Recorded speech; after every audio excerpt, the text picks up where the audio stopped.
और फिर 2 हफ्ते फिजियोथेरेपी। 13 मार्च की रात को यानी कि 14 मार्च की सुबह यही नजदीक मानसीगंज में ट्रिपल मर्डर्स हुए। तो आप पक्का हैं कि किशनलाल का फ्रैक्चर 13 की सुबह हुआ था, 14 की सुबह नहीं? क्या मजाक है ये? आप हमारे ही क्लिनिक में हमारे ही प्रोफेशनल ईमानदारी पर शक कर रहे हैं। हाँ, शक कर रहा हूं। सही है ना मेरा शक? हम डॉक्टर हैं, टूटी चीजों को जोड़ते हैं, तोड़ते नहीं। कानून तो कतई नहीं।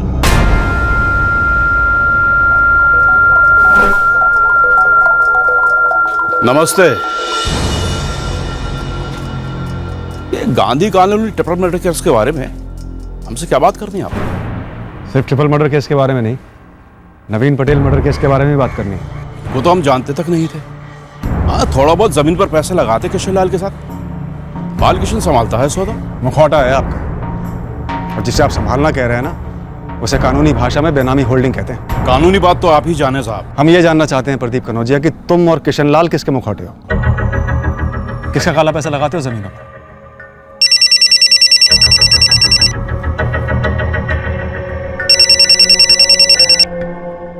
जैन सर। राकेश यादव को गिरफ्तार कर लिया? यस सर, लॉकअप में क्वेश्चनिंग चल रही है। सर आप लोग ठाने लिए हैं ये सब हमारे माथे पर मरने के लिए? सुने ना भाभी के साथ अफेयर। साला हमको तो बोलते हुए भी घिन आ रहा है। अच्छा, पर एक शादीशुदा औरत के साथ अफेयर करते हुए जरा सी भी घिन नहीं आई? राकेश, पक्की जानकारी हमें कि ना सिर्फ अफेयर था बल्कि मनोज ने तुम दोनों के अफेयर को पकड़ भी लिया था, और छत पर उस रात बियर पीने के अलावा काफी कुछ हुआ था। अरे कुछ भी नहीं हुआ था सर। तोड़ो उस राकेश को, जुर्म कबूल करेगा वो। इंटेरोगेशन चल रही है सर। ये भरत खिड़ के किशनलाल की क्वेश्चनिंग क्यों की? बाहुबली है सर, बालकृष्ण के जरिए पैसे इन्वेस्ट करता है। हमें शक है कि किशनलाल ट्रिपल मर्डर के साथ साथ नवीन पटेल मर्डर केस में भी शामिल है। ये नवीन पटेल मर्डर केस सीमापुर थाने का है ना? जी। तो उन्हें संभालने दो। तुम इस राकेश यादव पे फोकस रखो, ध्यान न बटने पाए। ये गलत एंगल काफी टाइम वेस्ट करता है, वैसे ही प्रेशर बहुत है। समझ गया सर। हाँ, हमारी बात बीच में रह गई, आप कुछ कह रहे थे। वो आप पैसों के बारे में पूछ रहे थे। तो पैसा तो हम अपना खुद का लगाते हैं, किसी से नहीं लेते। और रही दूसरी बात, ये नवीन पटेल और मनोज गुप्ता, इनको तो हम जानते तक नहीं थे। तो फिर शायद ये तो जानते होंगे कि बालकृष्ण शुक्ला और चौथा पार्टनर देव कुमार सरोज, उन्होंने कुछ किया। ये मर्डर के बारे में हमसे क्यों पूछ रहे हैं? लगा दीजिए अपने खबरियों को। दूध का दूध, पानी का पानी ऑटोमेटिक हो जाएगा। मैडम, हमारे हिस्से का पैसा हमारा खुद का कमाई है, हम किसी के बेनामी प्यादा नहीं है। बालकृष्णा है। देव कुमार, तुम लोग 4 पार्टनर्स थे और 3 महीने के अंदर 2 पार्टनर्स के कत्ल हो गए हैं। और हमारी हालत खराब है कि अगला नंबर हमारा तो नहीं। किससे डर रहे हो? किसने मारा है तुम्हारे दोनों पार्टनर्स को? कौन है वो लोग? देव कुमार, तुम किशनलाल और प्रदीप से डर रहे हो? 13 और 14 मार्च दोनों रात हम चौरीपुर सिविल हॉस्पिटल में थे। हमारी सासू आईसीयू में थी। वो अच्छा, तो आपकी भी मेडिकल सेटिंग है? कोई सेटिंग वेटिंग नहीं है। अरे सरकारी अस्पताल है, किसी से भी आप पूछ लीजिए। हाँ, वो सही कह रहे हैं। प्रदीप कनौजिया की mother in law deluxe room number 4 में एडमिट हैं। मेरा सवाल है कि क्या प्रदीप कनौजिया 13 मार्च की पूरी रात और 14 की पूरी सुबह डीलक्स रूम नंबर 4 में मौजूद था? अब देखिए, उनकी सास यहाँ एडमिट हैं तो वो जाहिर है कि पूरी रात थी, लेकिन पूरे फैमिली में से कौन कौन सारी रात था या फिर कितनी देर था, ये मैं नहीं बता सकता। सीसीटीवी लगवाया नहीं आपने? सर, इस साल के बजट में रिक्वेजिशन डाली गई है सर। डॉक्टर अश्विन, सीधा सवाल, क्या आप मुझसे सच बोल रहे हैं? देखिए, मैं इस हॉस्पिटल का इंचार्ज हूँ और आप मुझ पे शक कर रहे हैं। दोनों, किशनलाल ठाकुर और प्रदीप कनौजिया में से किसी एक ने मेडिकल सफाई दी होती ना तो शायद मैं मान लेता, लेकिन दोनों बाहुबली मेडिकल कारण बता रहे हैं, इसलिए मुझे डाउट है कि दोनों झूठ बोल रहे हैं। तो ये सवाल जाके उनसे पूछिए ना, मुझे क्यों बीच में ले रहे हैं? मैंने तो नहीं कहा था कि वो पूरी रात रूम में थे। इसमें कोई डाउट नहीं है कि दोनों मर्डर केसेस लिंक्ड हैं और दोनों का कनेक्शन किसी प्रॉपर्टी से है। तो फिर राकेश का क्या करें सर? वही जवाब दे रहा है जो अभी तक देता है। मुझे लगता है सर ये शामिल नहीं था। हमारी तरफ धकेला हुआ एंगल है ये राकेश। एक काम करो, 2 कांस्टेबल लगा दो पीछे नाम के वास्ते, इसकी आड़ में असली एंगल को टटोलेंगे। सर, देव कुमार और बालकृष्ण दोनों आ चुके हैं। सर, बालकृष्ण अड़ा हुआ है कि कोई प्रॉपर्टी का मसला नहीं था और देव कुमार डरा हुआ है कि अगला टारगेट वो हो सकता है। पर बता नहीं रहा है कि किससे डरा हुआ। कहता है कि किशनलाल और प्रदीप, इन दोनों से उसको कोई लेना देना नहीं है। सर, ये किशनलाल ठाकुर, प्रदीप कनौजिया, इन दोनों की काफी लंबी चौड़ी क्रिमिनल हिस्ट्री है, पर ये दोनों हर बार बच निकलते हैं क्योंकि पूरे जिले में एक आदमी ऐसा नहीं है जो इन दोनों के खिलाफ कोई गवाही दे। नितिन, तुम देव कुमार को क्वेश्चन करो, मैं बालकृष्ण को देखता हूँ। वर्षा, तुम संगीता पटेल से यह जानने की कोशिश करो कि उसने देव कुमार बालकृष्ण के साथ साथ मनोज गुप्ता का नाम क्यों लिया अपने पति के मर्डर केस में। सर, मनोज और नवीन के पास ऐसा क्या था जो उनको मारकर हमारा हो जाता, बताइए। तुम बताओ बालकृष्ण। दरअसल बात कुछ है ही नहीं तो क्या बताएं सर। देखिए, किशन लाल जी और प्रदीप जी हमारे जरिए बिजनेस में पैसा लगाते थे, ये बात सच है, मानते हैं। लेकिन इन दोनों के जरिए हमने मनोज और नवीन को मरवाए हैं, ये बात सच नहीं है सर। तो फिर तुम्हारे दो पार्टनर्स को क्यों मार दिया गया? देखिए सर, पार्टनरशिप सिर्फ धंधे में होती है और लोगों की निजी जिंदगी होती है और निजी दुश्मनियां भी। निजी दुश्मनी का कोई उदाहरण दो। उदाहरण? अब निजी तौर पर अपनी लागत बढ़ाने, हो सकता है उन दोनों ने किसी गलत आदमी से उधार लिया हो और उसने कांड कर गया हो। और एक बात है सर, जरा ध्यान से सोचिए और देखिए, दोनों की बीवियां थी, हो सकता है कि आपस में कुछ मसला हो, मतलब समझ लेने के एंगल दे रहा हूं आपको मैं।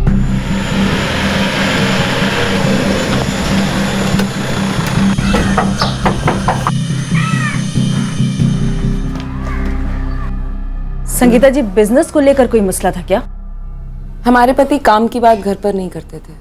तो फिर आपने उनके तीनों पार्टनर्स को नामजद क्यों किया? क्योंकि काम के अलावा उनकी किसी और से दुश्मनी हो ही नहीं सकती। बहुत ही शांत स्वभाव के थे वो।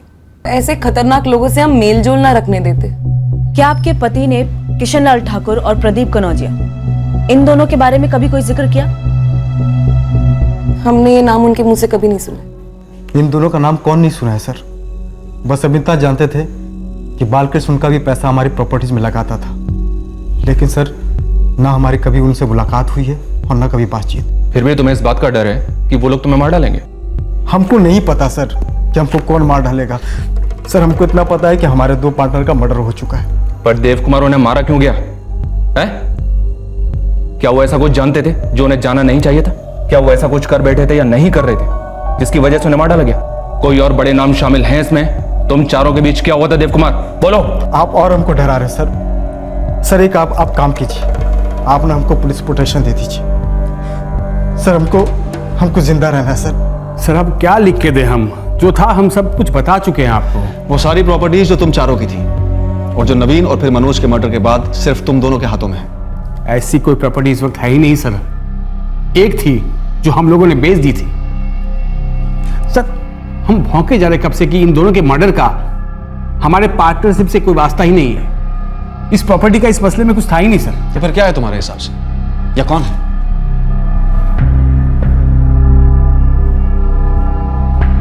मनोज का भाई शरद। शरद की नवीन पटेल से क्या दुश्मनी हो सकती है? हम ऐसा नहीं कह रहे हैं कि ऐसा ही हुआ होगा, लेकिन ऐसा हो सकता है कि नवीन और मनोज ने आपस में मिलकर कुछ शुरू किया हो, हमारी पार्टनरशिप से परे उनके बीच, और इस शरद की उस पर नजर रही हो। शायद उसने पहले नवीन को रास्ते से निकाला, उसके बाद अपने भाई को भी, और ऐसे जिससे कोई बारिश ना बचे।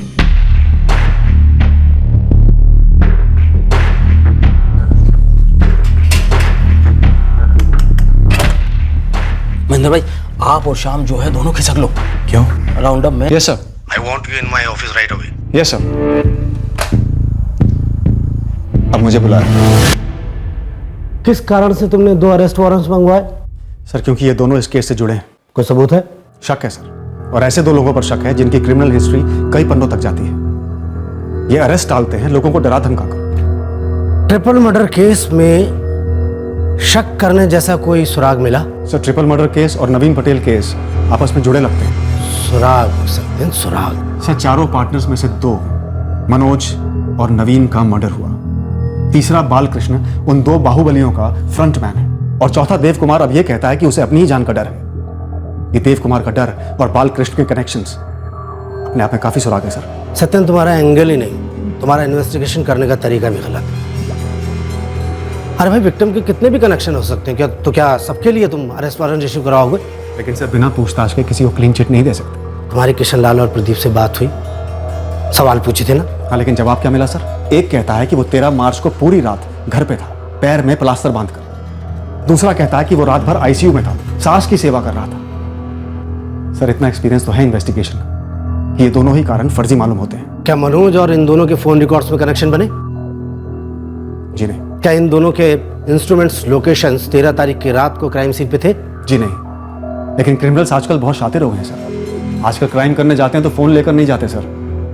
आप तो सब कुछ जानते ही हैं। इस वक्त मैं इतना जानता हूं कि मैंने तुम्हारी इन्वेस्टिगेशन पूरी बारीकी से फॉलो की है, फोन रिकॉर्ड्स, स्टेटमेंट, सब कुछ। और ये केस मेरे अंडर में आता है और मैं ये नहीं चाहता कि मैं इस केस पर और काम करूं। आप चाहते हैं कि मैं इन्वेस्टिगेशन रोक दूं? ना, मैं कह रहा हूं कि इस केस को सही दिशा में इन्वेस्टिगेट करो। भटक रहे हो तुम। राकेश यादव इन्वॉल्व नहीं है सर। पहले से क्लीन चिट दे दी, किशन लाल और प्रदीप को मुजरिम बना दिया। वो शरद का क्या? मनोज का भाई शरद, वो तो रात भर घर पे था, टेरेस पे भी गया था, सुबह दरवाजा खुला था। इतने बड़े बड़े सुराग तुम्हारे सामने है, तुम चेज ही नहीं कर पा रहे हो। सत्यन, इस शरद के पीछे पड़ जाओ। मैं कह रहा हूं इस केस की जड़ है।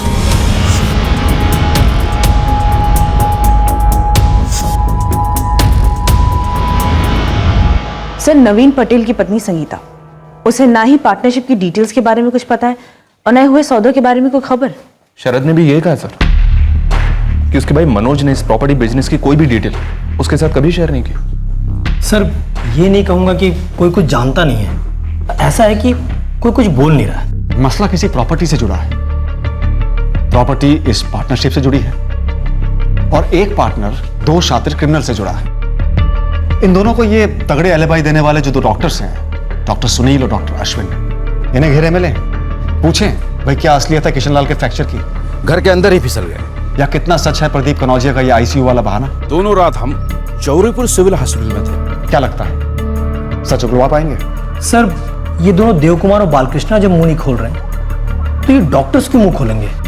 सर, ये मामला काफी कॉम्प्लिकेटेड है। दरअसल हमें सीनियर सर के ऑर्डर के खिलाफ जाकर इन्वेस्टिगेशन करनी होगी। मेरा मतलब है वही सारे एंगल्स खंगालने होंगे जो वो नहीं चाहते कि हम छुएं।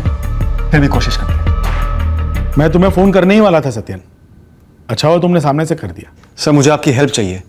नाजुक मसला है, वरना मैं आपको नई पोस्टिंग ज्वाइन कर रहा हूं, मगर इंक्वायरी कमेटी को जवाब देने के लिए बीच बीच में आता रहूंगा। सीनियर साहब का फोन है सर कि हम शरद को दोबारा से इन्वेस्टिगेट करें और शरद है कि हर 2-3 दिन में यहाँ आ जाता है केस में प्रोग्रेस पूछने के लिए। चक्रव्यूह है सर। शायद। अच्छा, चलता हूं। जय sir. Triple murder case cold storage में चला गया। अब वो केस वहीं पड़ा रहने वाला था और इलाके में आए दिन नए नए केस फाइल्स बनने वाले थे। और मैं अलग इलाके में अपने नए केसेस पर बिजी होने वाला था। मेरे खिलाफ इंक्वायरी भी लंबी चलने वाली थी। पेशी और सुनवाइयों का सिलसिला चलते रहने वाला था।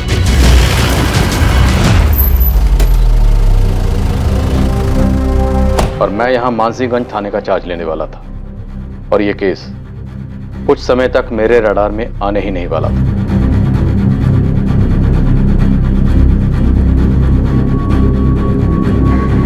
सर, वो केस फाइल तो अभी भी धूल खा रही है, नए साहब के सामने गई नहीं अभी तक। हालांकि शरद गुप्ता 3 बार चक्कर काट चुका है सभी ऑफिसर्स के। सेम बात पूछता है कि इंसाफ कब मिलेगा। केस दबाया क्यों? क्या कोई अंदेशा है? सर, डिटेल तो मुझे मालूम नहीं, लेकिन लगता है कि केस दबाने का दबाव ऊपर से आया है। ऊपर कहाँ से ये तो मालूम नहीं, पर अपने डिपार्टमेंट को ऑर्डर है कि बाहुबलियों को छुआ ना जाए। सर, लगता है अंदर जाते जाते आपने किसी की दुखती रग दबा दी। अंधी गली में हम लोगों को धकेला गया ऊपर से, पर अब ऊपर से ऑर्डर है कि केस को रीओपन करना है और ऐसे क्लोज करना है जैसे क्लोज होना चाहिए। सब, क्या ये सही नहीं होगा कि हम इस केस की असलियत सीनियर सर को बता दें? हाँ सर, यही सही होगा। मैंने तुम्हें बोला ना सतीश, केस को रीओपन करो। तो फिर लीड्स फॉलो करनी चाहिए या नहीं करनी चाहिए, ये सवाल कहां से आता है? सर, मेरे पूछने का मतलब यह था कि इस केस के हॉट लीड्स थे प्रदीप कनौजिया और किशनलाल ठाकुर, भरत खेड़ी के। कौन है ये दोनों? बाहुबली टाइप है सर, लॉन्ग क्रिमिनल हिस्ट्री। हमारा होगा और अगर हमारे केस से बचना चाहते हो ना तो तुम्हारे सामने सिर्फ एक ही रास्ता है, सच बोल दो। अब बोलो, तुम शुरू होते हो या हम शुरू हो जाएं?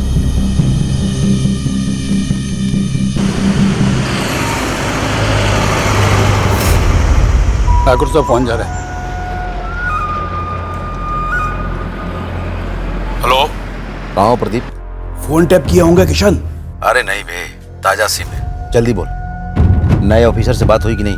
नहीं हुई। अपने बंदे ने बोला कि नया वाला सुनेगा नहीं, सीधा है वो। अरे ऐसा कुछ सुनाओ कि वो सुने। रेट तो पता कर साले का। अभी नहीं किशन, ताजा पोस्टिंग हुई है उसकी। अरे बाल किशन को उठा लिया है उसने, और वो बुढ़वा को उल्टा सीधा कुछ बोल दिया ना तो अपना खामखा सरदर्द हो जाएगा। अपने बंदे ने क्या बोला? वो भी नया राग गा रहा है, कायदा कानून बतिया रहा है। हम कहे कि थोड़ा टाइम जाने दो, सही वक्त आने पर सही ऑफर करेंगे। आ जाएगा अपनी पार्टी में।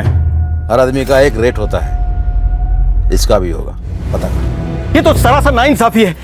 किशन लाल की तलाश है तो आप किशन लाल को पकड़े, हमें क्यों पकड़ रहे हैं? हमने तो उनके फ्रैक्चर का इलाज किया था। एक हॉस्पिटल के मेडिकल इंचार्ज पर आप 3rd डिग्री यूज करेंगी ताकि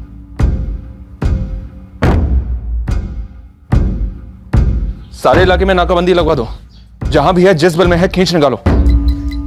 सर, देव कुमार आपसे अकेले बात करना चाहता है। वो उस बालकृष्ण से हमेशा डरा हुआ रहता है। लेकर आओ। चलो, सिर्फ देव कुमार।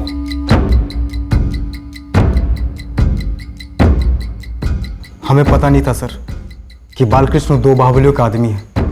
हमें तो सिर्फ पैसा कमाना था सर। नवीन और मनोज गुप्ता को क्यों मारा गया और किसने मारा? हमको नहीं पता है सर। हम ना आपको हम चारों के बीच के पार्टनरशिप के मसला जरूर बता सकते हैं। तो बताओ, डरो नहीं, तुम्हारा कोई बाल भी बांका नहीं कर सकता। 8 महीने पहले सब कुछ हम चारों के बीच में सब कुछ ठीक ठाक चल रहा था सर, लेकिन नवीन और मनोज और हमको बालकृष्ण के असली कनेक्शन के बारे में ठीक से पता नहीं था सर। मसला? 6 महीने पहले एक मसला खड़ा हुआ सर, जमीन को लेकर, जो हमने 2 साल पहले खरीदी थी। कहाँ? सीमापुर हाईवे के पास सर, जो अब इंडस्ट्रियल इलाका घोषित हो चुका है, जहां फैक्ट्रियों की बाढ़ आने वाली है। इसके चलते वो हमारी जमीन जो हमें सस्ते में मिली थी, अब उसका दाम 3 गुना हो गया था। जैसे जमीनों का दाम बढ़ते थे सर, हम उसको बेच देते थे, लेकिन सीमापुर वाली जमीन हम बचा के रखे थे, इस उम्मीद से कि इसका दाम और भी बढ़ सकता है। ऐसे कैसे यार? इसमें तो सबसे ज्यादा मुनाफा सिर्फ तुझे होगा बालकृष्ण। और क्या नवीन और मनोज एग्री हुए अपना हिस्सा बेचने को तुझे? हो जाएंगे एग्री, पर पहले तू एग्री होगा तो उनको एग्री करने में आसानी होगी। हम क्यों एग्री हुए यार? हमको भी ऊंचा दाम चाहिए ना। ये जमीन किशनलाल ठाकुर और प्रदीप कनौजिया को चाहिए। तुझे उनसे पंगे लेने हैं, बोल। उन लोगों से पंगा तो सर आप लोग भी नहीं लेते, तो हम कौन चीज है सर? आगे? नवीन और मनोज अड़ गए थे सर, वो अपना जमीन का हिस्सा बेचने को तैयार नहीं थे।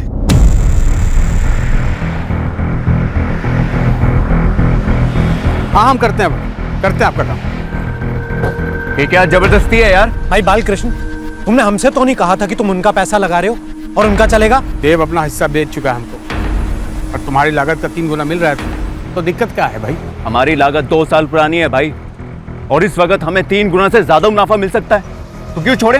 तो ऐसा है तो हम दोनों तुमसे और देव से तुम्हारा हिस्सा खरीद लेते हैं। एक काम करो, यही बात जाकर किशनलाल जी और प्रदीप जी को बोल दो। ये तो सरासर धमकी है बालकृष्ण। हमारी पार्टनरशिप तुम्हारे साथ थी, उनके साथ नहीं। बालकृष्ण, हम अपना हिस्सा नहीं बेचेंगे। अरे ऐसा थोड़ी ना धंधा होता है यार। अड़े रहे और नवीन मारा गया सर। बालकृष्ण ने मरवाया? प्रदीप और किशनलाल के जरिए?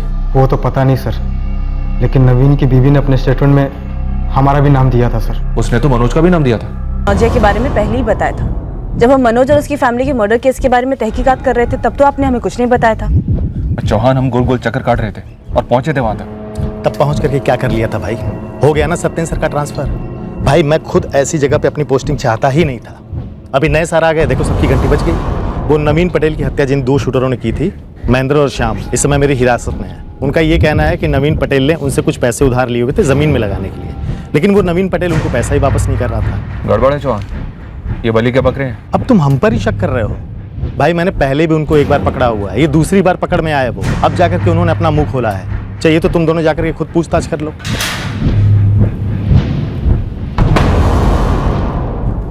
अब बता तो दिए चौहान साहब को सब कुछ।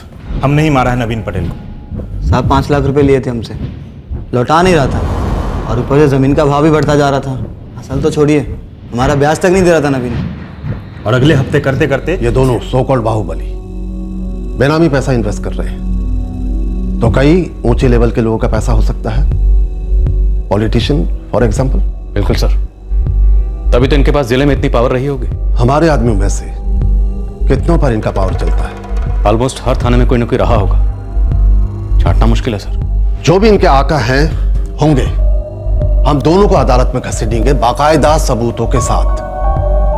एक लुकआउट नोटिस जारी करो और फुल फोर्स के साथ कॉम्बिंग शुरू करो।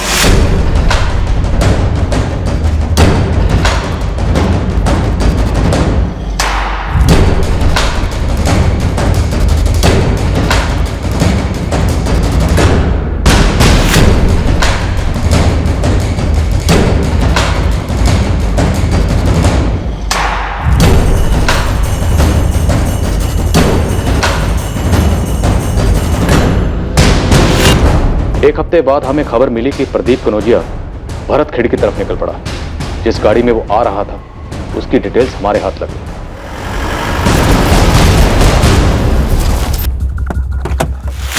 हिरासत में ले लो सतीश। बैठ कर एक ज्वाइंट मीटिंग करते हैं भाई, बातचीत से हल निकलेगा। वो तो अब होने से रहा। तुम ये बताओ किशनलाल ठाकुर कहाँ?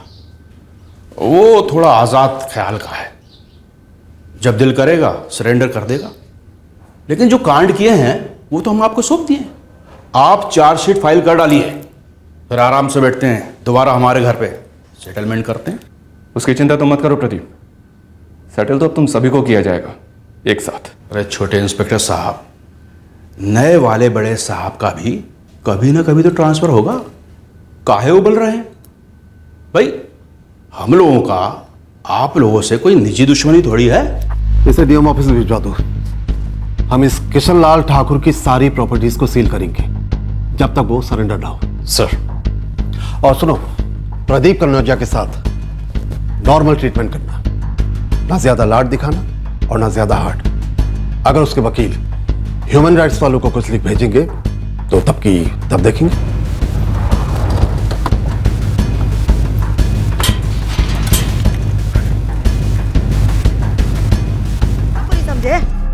कचहरी जाएंगे हम। बिल्कुल जाइए, और आपके पति किशनलाल ठाकुर जहां कहीं भी हैं उनसे भी कह दीजिए कि कोर्ट में हर जगह पुलिस तैनात है। अगर 3 दिन के अंदर वो अदालत में पेश नहीं हुए ना तो हम वापस आएंगे और इस घर को खाली करवाएंगे। हेलो। 1 मिनट साहब, ठाकुर साहब बात करेंगे। इंस्पेक्टर साहब, तो आप हमारे घर का नीलामी कराएंगे? अगर नहीं चाहते तो शाम 6 बजे तक का वक्त दे रहा हूँ, सरेंडर कर दो। अगर हम जेल गए भी ना तो आपके पलक झपकने से पहले जेल से बाहर हम आ भी जाएंगे। ये हमारे लिए कोई नया बात नहीं है, समझ गए? इस बार नया है। अरे क्या बच्चा जैसा जीत कर रहे हैं? बोलिए कब बात करना है? जहाँ भी छुप कर बैठे हो ना, जल्दी निकल लो। 6 बजने में ज्यादा वक्त नहीं बचा। ये नया ऑफिसर त्यागी का क्या हुआ? सर फोन नहीं उठा रहे वो। चलो कोई नहीं, एक काम करो, अपने वकील साहब को फोन लगाओ।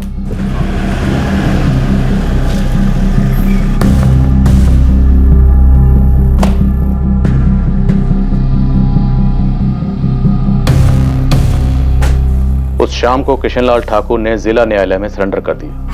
प्रणाम माई बाप। जरा हमें भी तो पता चले कि वो कौन मंत्री है जिसको हमसे आपत्ति होने लगी है, और पता तो चले कि आप लोगों को कौन धागे में बांध करना चाह रहा है। नाचना नचाना तभी शुरू हुआ है, असली खेल तो अब शुरू होगा। त्यागी साहब को मेरा प्रणाम बोलिएगा और कहिएगा कि एक बार मुंह दिखाई तो बनती है। काहे शर्मा रहे हैं हमसे? हमें तो यही रहना है। बिल्कुल सही कहा, अब तुम्हें यहीं रहना।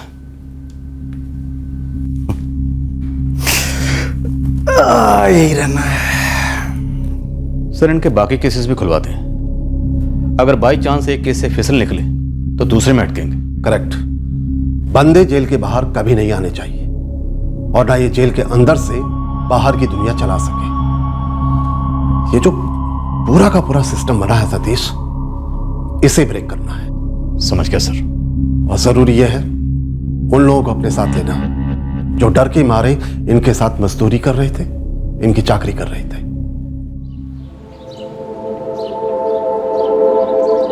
मनोज भैया को भनक तक नहीं लगी यार कि उनके पार्टनर्स किस मिट्टी के बने हुए थे। इन चीज़ों का भनक लगना इतना आसान नहीं होता, और उसको भी ये कहाँ मालूम था कि उसका इस तरीके से अड़ जाना उसके लिए, भाभी के लिए, बिटिया के लिए, सबके लिए कितना घातक होगा।